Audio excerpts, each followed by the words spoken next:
Cette édition, soigner une sinusite ou un lumbago sans médicaments, lutter contre le stress ou la migraine sans recours à la chimie. Les vertus des huiles essentielles sont aujourd'hui célébrées partout. Eucalyptus, menthe, pin, lavande, citronnelle, elles fleurissent dans les pharmacies ou les magasins bio. Mais que valent-elles vraiment? Quelles précautions? Est-ce réellement une potion magique, comme c'est présenté souvent? Dossier réalisé par Johan Rollard et Émilie Denis. Un petit diffuseur, comme ceci. Son diffuseur, Voilà. l'un des secrets de l'ambiance très parfumée de son appartement. Un petit bouquet d'agrumes concentré dans ces quelques gouttes. Des huiles essentielles, orange, menthe verte, bergamote, ça donne de la bonne humeur, ça apaise, on est bien. Les huiles essentielles, Martine Barbier les collectionne depuis plus de 5 ans, dans une petite malle au trésor. Et puis là, je vous emmène à ma boîte magique. Thym, lavande ou romarin. Avec toutes les huiles. Une centaine de flacons qui sont beaucoup plus que des parfums d'ambiance. C'est premier secours quand j'ai un petit bobo qui arrive. Le titui, c'est un désinfectant miraculeux. Miraculeux. 3 ml de carottes. À 68 ans, elle concocte même ses propres mélanges d'huiles essentielles dans sa cuisine. Vous en mettez un petit peu dans le creux de votre main, quelques gouttes.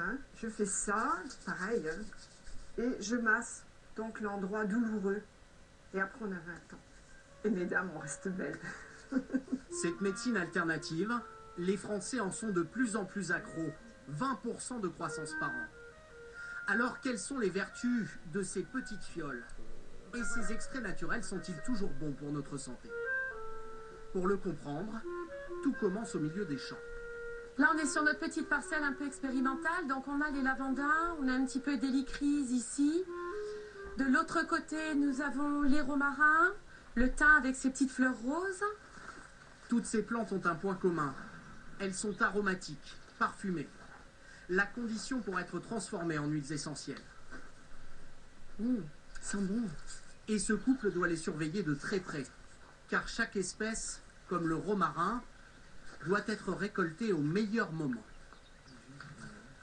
C'est pas trop mal. En tout cas, il a bien poussé. Il est bien vert. Non, peut-être encore un petit peu quand même. On va prendre la coupeuse et on fera un petit essai déjà pour voir sa maturité. C'est comme le vin, une huile essentielle en fait. La terre est importante, l'altitude est importante. Quand toutes les plantes seront récoltées, elles atterriront dans cette grande cuve en inox. En attendant, les essais se font dans ce petit alambic en cuivre. Pour extraire la quintessence du romarin, il doit d'abord être distillé pendant plusieurs heures. Voilà.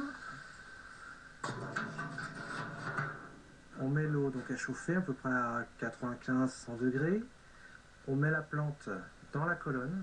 On a une grille pour bien séparer les deux. Donc c'est juste la vapeur qui traverse la plante, qui éclate les molécules d'huile essentielle, les cellules.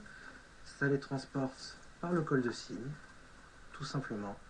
À la sortie de l'alambic, l'huile essentielle jaillit d'abord mélangée à ce filet d'eau.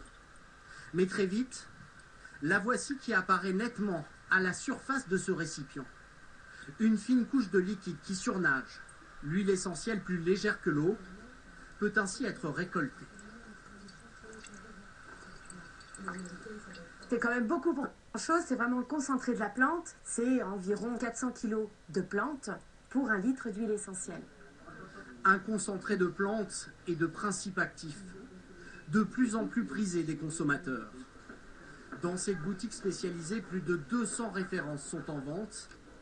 Et pour s'y retrouver, le magasin organise même chaque semaine des ateliers comme celui-ci. On a aussi l'huile essentielle de Fragonia qui sont nettement meilleures. C'est l'heure du repas et vous ne pouvez pas vous laver les mains. Vous mettez une goutte. J'ai eu la porte de ma voiture, par exemple, qui s'est refermée sur ma cheville. Et donc j'ai eu une douleur terrible. J'ai tout de suite eu le réflexe d'utiliser l'hélicryse italienne. Je n'ai eu aucun hématome. Ces remèdes naturels, les professionnels de santé sont de plus en plus nombreux à les prescrire. Mais sont-ils vraiment efficaces? Pour ce pharmacien, aucun doute. Il suffit par exemple de les comparer à ces baumes pour le mal de dos. On y retrouve les mêmes principes actifs. que tout le monde connaît, enfin surtout les pharmaciens connaissent, qui est le salicylate de méthyle. Sous une forme beaucoup plus concentrée. Voilà, fameuse petite Gaultérie. Le salicylate de méthyle, 99% dans cette petite plante est synthétisé. Selon lui, c'est cette concentration qui fait l'efficacité des huiles essentielles, mais qui pose parfois problème. Les plantes, ce sont des bombes chimiques parce que ça peut être extrêmement intéressant pour une pathologie donnée, mais ça peut être aussi très dangereux si on l'utilise mal. Un exemple, dans l'eau du bain, c'est catastrophique. Les huiles essentielles ne sont pas miscibles dans l'eau, au contraire, et on risque des brûlures importantes. Aujourd'hui, les autorités de santé reconnaissent les vertus de certaines huiles essentielles, mais recommandent de les utiliser avec la même prudence que les médicaments.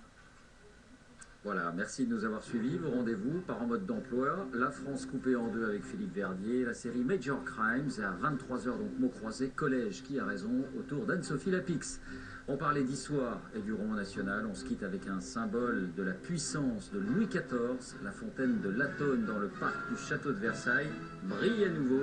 Après 2 ans de rénovation et grâce aux 8 millions d'euros d'un mécène suisse, elle a été restaurée. Je vous souhaite une très belle soirée. À demain.